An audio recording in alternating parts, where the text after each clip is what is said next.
Shri T J Sreelal, ഇതിന് ഒരു പരിഹാരം എന്ന് പറയുന്നത് ഹൈക്കമാൻഡ് എന്ന് ചൂണ്ടിക്കാണിക്കുന്നുണ്ട് കേരളത്തിലെ എല്ലാ നേതാക്കളും. അങ്ങനെ ഒരു പരിഹാരം കാണാൻ കഴിയുന്നൊരു ഹൈക്കമാൻഡ് ഉണ്ടോ, അല്ലെങ്കിൽ അതിനൊരു കമാൻഡ് ഉണ്ടോ? ഇനി അതല്ല, അങ്ങനെ വരുന്ന കാര്യങ്ങളിൽ കൃത്യമായി ബോധിപ്പിക്കാൻ കഴിയുന്ന ഒരു നേതൃത്വം സംസ്ഥാനത്ത്, അല്ലെങ്കിൽ നേതൃത്വത്തിൻ്റെ ഒരു ഐക്യപ്പെട്ട തീരുമാനം സംസ്ഥാനത്ത് ഉണ്ടാകുന്നുണ്ടോ തുടങ്ങിയ കാര്യങ്ങളൊക്കെ പരിഹരിക്കാൻ കോൺഗ്രസിന് എത്ര സമയമുണ്ട് മുന്നിൽ?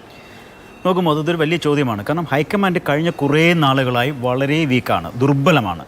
ആ ഹൈക്കമാൻഡിനേക്കാൾ ദുർബലമായിരിക്കുന്നു ഇവിടുത്തെ സംസ്ഥാന കോൺഗ്രസ് എന്ന തലത്തിലേക്കാണ് ഇപ്പോൾ കാര്യങ്ങൾ എത്തിയിരിക്കുന്നത്. ഇപ്പോൾ ഈ പറയുന്ന പ്രതിപക്ഷ നേതാവും KPC പ്രസിഡന്റ് തമ്മിൽ വലിയ പ്രതിസന്ധികളുണ്ട് എന്നുള്ള, അല്ലെങ്കിൽ അവർ തമ്മിൽ ഒരുമിക്കില്ല, അവർ തമ്മിൽ ഏറ്റുമുട്ടലാണ്, അവർ തമ്മിൽ ചേരിതിരിഞ്ഞ് പോരാടുന്നു എന്നൊക്കെ പറയുന്നു.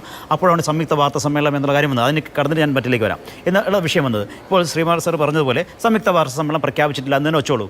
ഇപ്പോഴത്തെ ഈ പ്രതിസന്ധി പരിഹരിക്കുന്നതിൻ്റെ ഭാഗമായിട്ടെങ്കിലും ഒരു സംയുക്ത വാർത്താ സമ്മേളനം നടത്തിയാൽ തീരുന്നതല്ലേ ഉള്ളൂ. ഇവർ ഒരുമിച്ച് നിൽക്കുമെന്ന് ഒരു സംയുക്ത വാർത്താ സമ്മേളനം നടത്തിയാൽ തീരുന്ന പ്രശ്നമേ ഉള്ളൂ.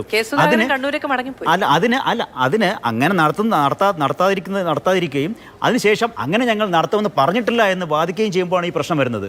ഇപ്പോൾ ഇവർ രണ്ടുപേരും രണ്ട് ചേരിയിൽ നിൽക്കുകയാണെന്നുള്ള വലിയ പ്രചാരണമുള്ളപ്പോൾ അവർ രണ്ടുപേരും ചേർന്ന് വാർത്താ സമ്മേളനം നടത്തിയാൽ ആ പ്രശ്നം പരിഹരിക്കപ്പെടുമായിരുന്നു.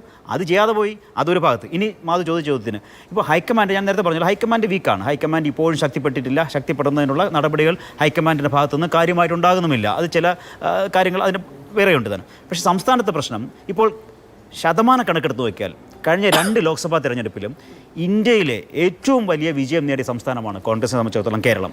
ആ കേരളത്തിന് പക്ഷേ ഹൈക്കമാൻഡിനോട് ഒരു കാര്യം പറയാൻ പറ്റില്ല. ഈ ദുർബലമായി നിൽക്കുന്ന ഹൈക്കമാൻഡിന് പറ്റില്ല. കാരണം ഇവിടുത്തെ വലിയ വിജയം, ഇവിടുത്തെ ഈ കോൺഗ്രസ് പ്രവർത്തകർ ഉൾപ്പെടെയുള്ളവർ ഒരുമിച്ച് നിന്ന് നേടിയ ഈ വലിയ വിജയം, അത് ആദ്യം തന്നെ നമ്മുടെ നേതാക്കൾ തന്നെ അത് രാഹുൽ ഗാന്ധിയുടെ വിജയമായി പ്രഖ്യാപിക്കുകയാണ് ചെയ്യുക. ഒരു ഭാഗത്ത്. 1. 2, KC വേണുഗോപാലിനെ പോലെ കേരളത്തിലെ മുഴുവൻ നേതാക്കളെയും നന്നായി അറിയാമെന്നുള്ളൊരു നേതാവ് ഹൈക്കമാൻഡിൻ്റെ ഭാഗമായി നിൽക്കുന്നതുകൊണ്ട് തന്നെ ഇവിടുത്തെ കളക്റ്റീവ് ബാർഗനിങ്, മുമ്പ് നടന്നതുപോലത്തുള്ള കളക്റ്റീവ് ബാർഗനിങ്ങോ അതുപോലുള്ള കാര്യങ്ങൾ നടക്കില്ല. അതുകൊണ്ടാണ് ഇവിടുത്തെ പ്രശ്നങ്ങൾ ഹൈക്കമാൻഡിനോട് നേരിട്ട് അവതരിപ്പിച്ച് മുൻപ് നടന്നതുപോലെ, ഇപ്പോൾ കരുണാകരനോ അല്ലെങ്കിൽ അതിനുശേഷമുള്ള ചില കാലഘട്ടത്തിൽ നടന്നതുപോലെയോ ഒക്കെ അവിടെ പോയി കരുണാകരൻ ഇവിടെ നിന്ന് ഫ്ലൈറ്റ് കയറി ഡൽഹിയിലെത്തുമ്പോൾ ചില പ്രഖ്യാപിച്ച സ്ഥാനാർത്ഥികൾ മാറുന്ന ചരിത്രം കോൺഗ്രസിലുണ്ടായിട്ടുണ്ട്. പക്ഷേ അതുപോലെ ഒരു ബാർഗെയിനിങ്ങിന്, ഒരു കളക്റ്റീവ് ബാർഗെയിനിങ്ങിന്, അല്ലെങ്കിൽ ഇപ്പോൾ ഹൈക്കമാൻഡിൻ്റെ മുന്നിൽ അങ്ങനെ ചെയ്യാൻ കോൺഗ്രസിൻ്റെ സംസ്ഥാന ഘടകത്തിന് കഴിയാതെ പോകുന്നതാണ്. അതിനിടയിലാണ് ഈ പ്രതിസന്ധികളെല്ലാം. അതാണ് പ്രശ്നം ഇവിടുത്തെ.